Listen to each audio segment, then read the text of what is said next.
بوالدي وارحمهما كما Alhamdulillah. Alhamdulillahi nahmaduhu wa nasta'inuhu wa nastaghfiruh. Wa na'udzu billahi min sururi anfusina wa min sayyiati a'malina.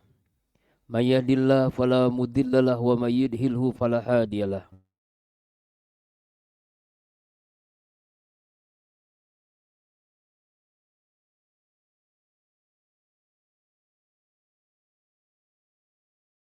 Maulana Muhammadin wa ala alihi wa ashabihi wa man tabi'ahu bi ihsanin ila yaumiddin.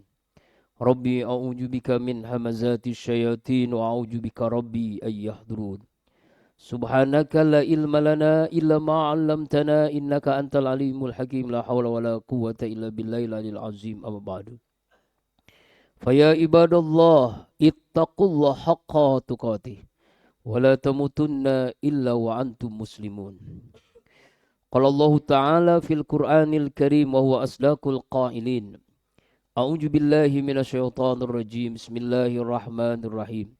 Yauma la yanfa'u malun wala banun illa man atallaha biqalbin salim. Wa qala Rasulullah sallallahu alaihi wa alihi wasallam. Inna likulli syai'in saqalah. Saqalatal qulub zikrullah. Sadaqallahul azim wa sadaqan nabiyil karim. Wa nahnu ala dzalika minasyahidin wa syakirin walhamdulillahi rabbil alamin. Ma'asyiral muslimin wa jumlatal mu'minin sidang Jum'ah rahimakumullah. Tidak ada sikap yang terbaik sebagai hamba Allah yang bertauhid. Cepat atau lambat semua kita akan menghadapi kematian.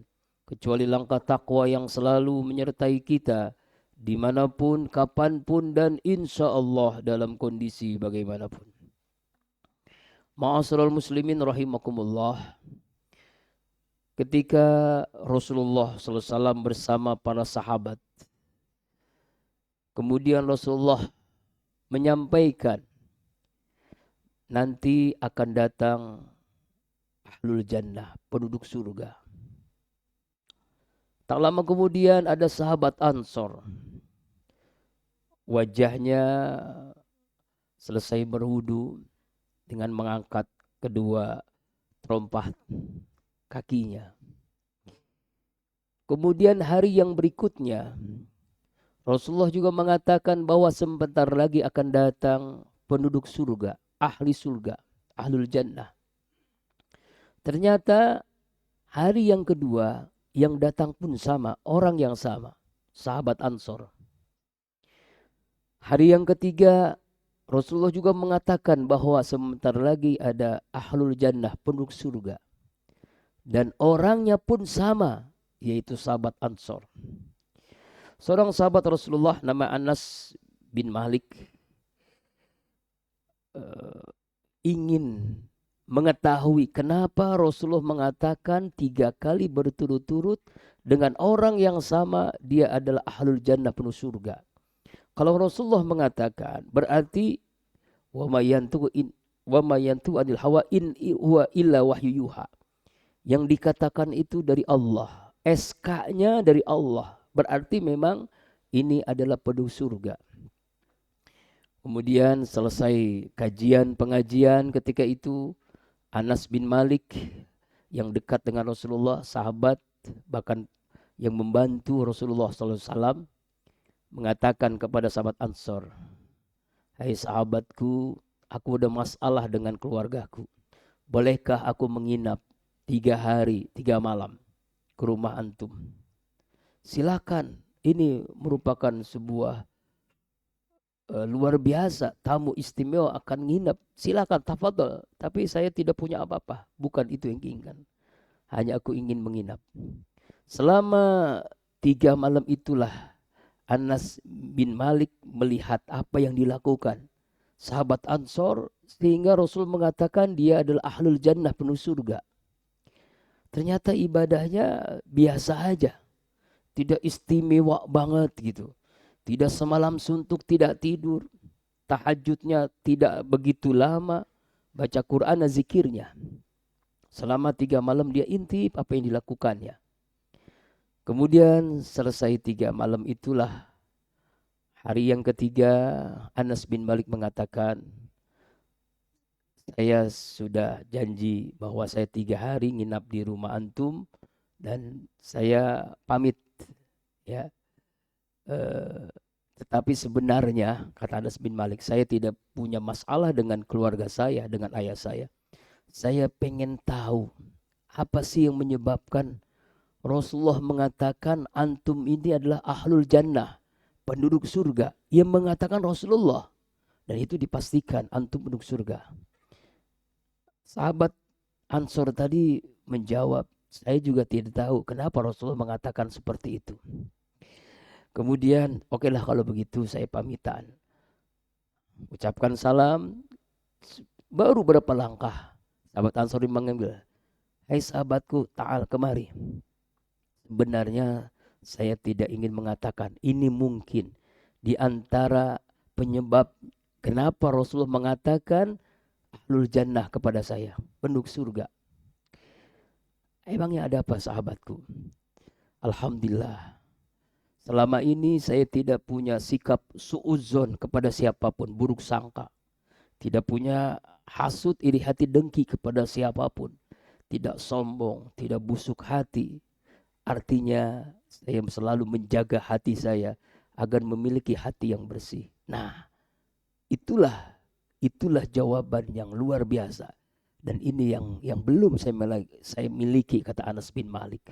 Apa dari kisah yang hadis ini?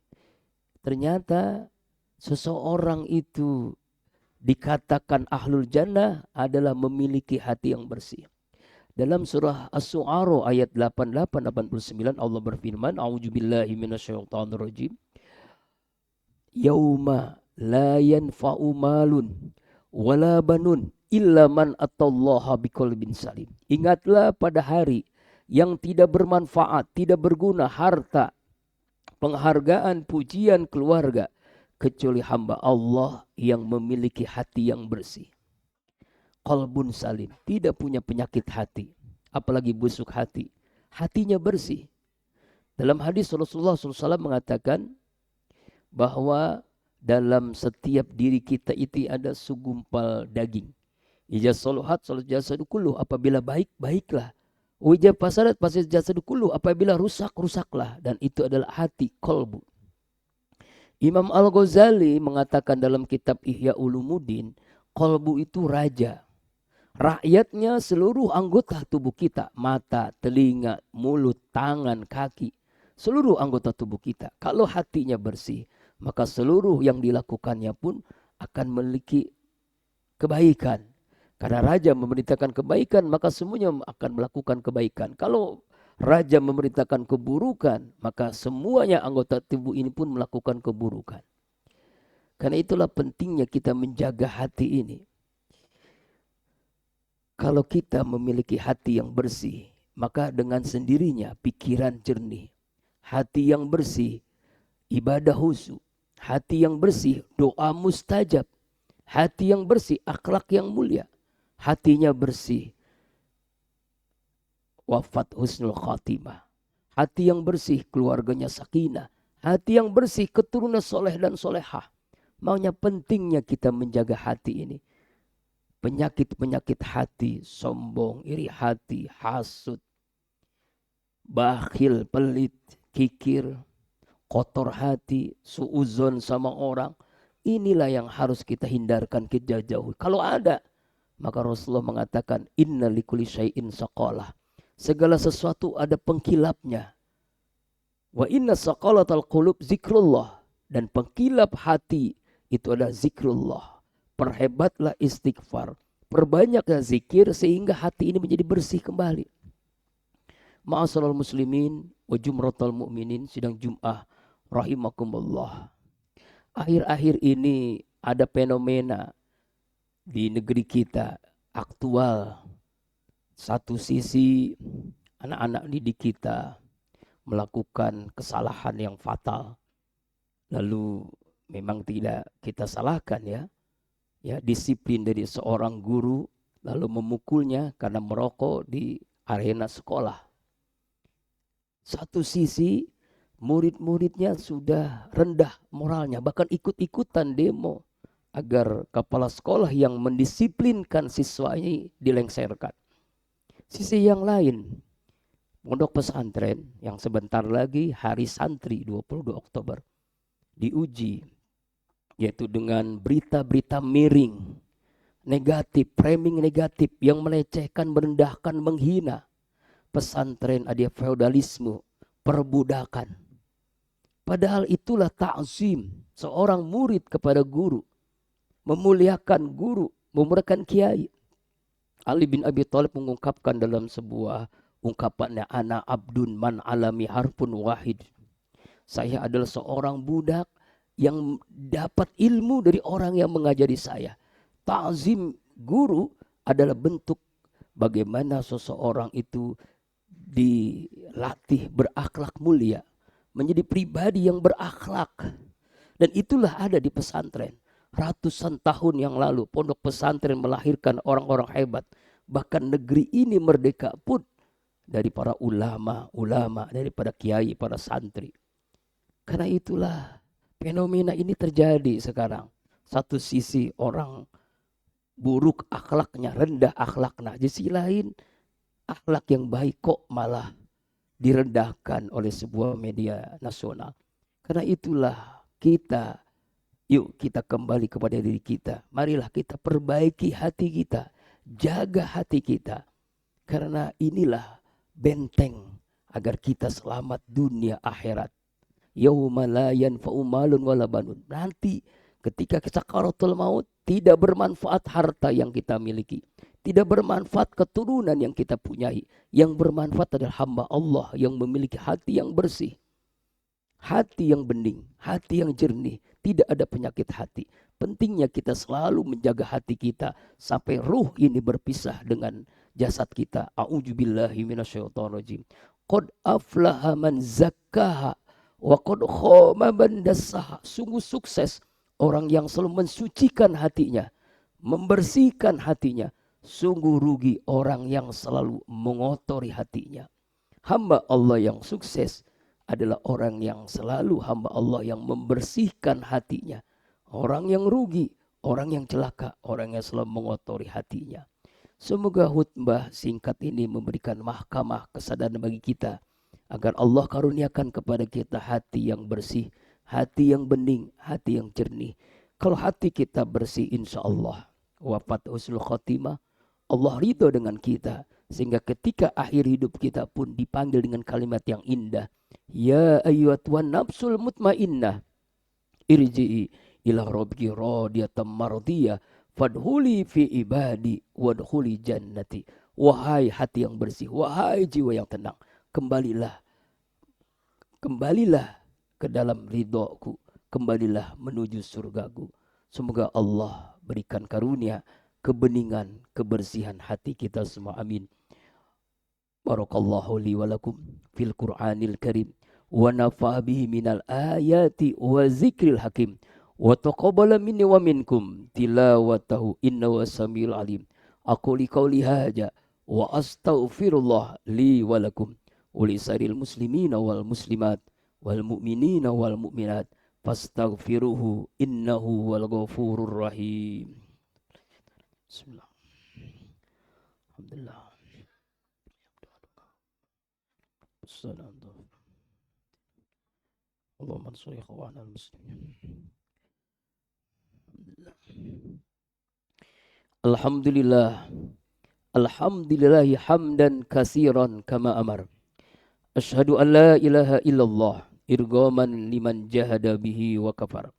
Wa ashhadu anna sayyidana Muhammadan abduhu wa rasul sayyidul khalaiqi wal bashar. Allahumma salli ala sayyidina Muhammad wa ala alihi washabil akhyar amma ba'du. Fa ya ibadallah ittaqullah mastata'tum wasari'u ila rabbil alamin wa alamu anna Allah subhanahu wa ta'ala amran bi amrin bi adabi bi nafsi wastanna bi malaikati fi qudsi faqala ta'ala wa salakul qailin a'udzu billahi minasyaitonir rajim. Bismillahirrahmanirrahim. Inna Allah wa malaikatahu yusalluna 'alan nabi. Ya ayyuhalladzina amanu sallu 'alaihi wa sallimu taslima. Allahumma salli ala Sayyidina Muhammad wa ala ali Sayyidina Muhammad kama sallaita ala Sayyidina Ibrahim wa ala ali Sayyidina Ibrahim wa barik ala Sayyidina Muhammad wa ala ali Sayyidina Muhammad kama barakta ala Sayyidina Ibrahim wa ala ali Sayyidina Ibrahim fil alamina innaka Hamidum Majid warḍu anhum anil khulafir rasyidin Abu Bakar wa Umar wa Utsman wa Ali wa tabi'in wa tabi'in bisanin ila yaumiddin. Amin ya Allah ya rabbal alamin ya mujibas sa'il. Allahumma ighfir lil muslimina wal muslimat wal mu'minina wal mu'minat al ahya'i minhum wal amwat innaka ala kulli syai'in qadir. Ya Allah Rabbana yang membolak-balikan hati, bersihkan hati kami dari berbagai penyakit hati ya Allah.